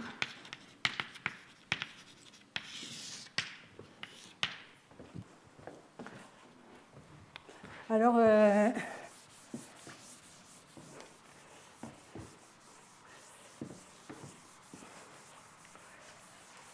là, déjà, cette implication n'est pas facile du tout. Peut-être le mieux, c'est de le voir directement comme une conséquence du théorème de décomposition.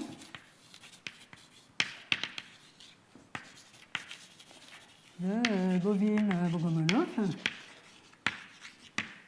qui dit que sous les mêmes hypothèses,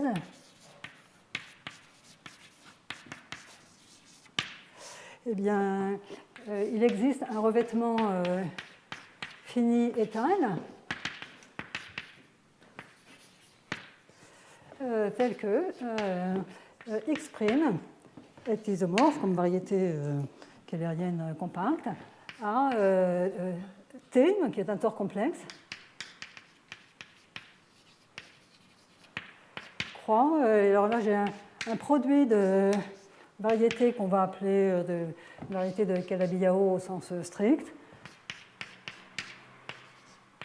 Hein, alors là, ça va être nos variétés hyperkeylériennes. Alors, je vais être un peu plus précise sur ce que sont ces variétés. Alors, donc, T, c'est un tor complexe et ça va contenir tout le pi1 de X'. Les KI, les WJ sont simplement connexes.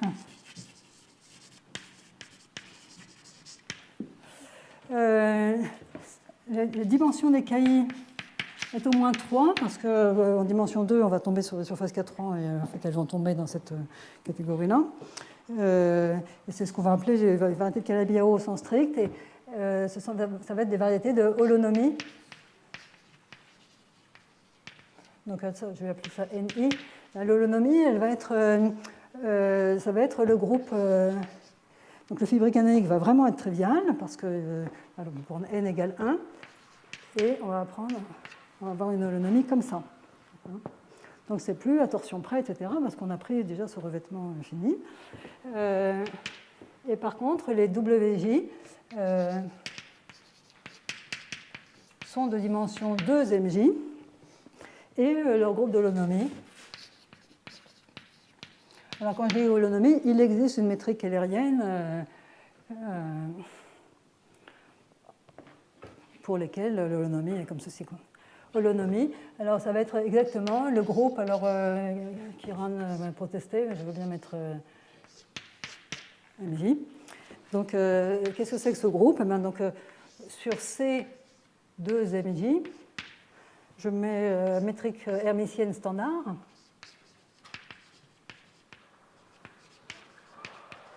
Et puis, on va mettre la forme sigma des ZL extérieur des Z MJ plus L.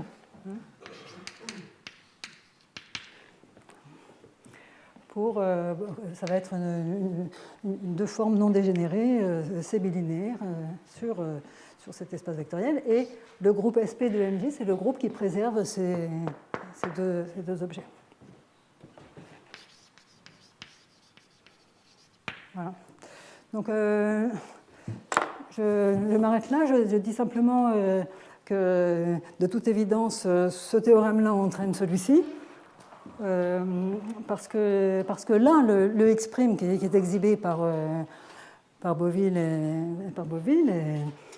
il a un fibré canonique trivial.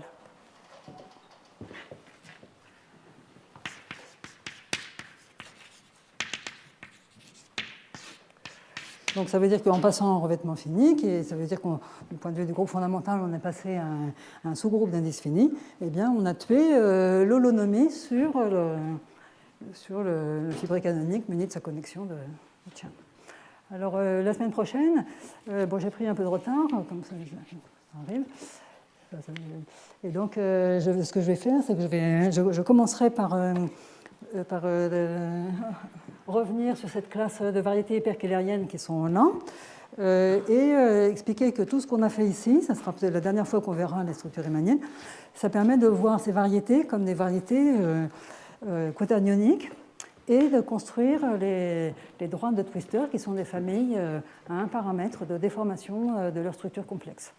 Et après, j'attaquerai plus le côté géométrie analytique, théorie des déformations, théorie de Hodge, application des périodes, donc le point de vue plus cohomologique. Et l'aspect riemannien, essentiellement, on ne s'en souviendra plus, sauf pour ces droites de Twister dont la construction est vraiment riemannienne. Voilà, je vais m'arrêter là.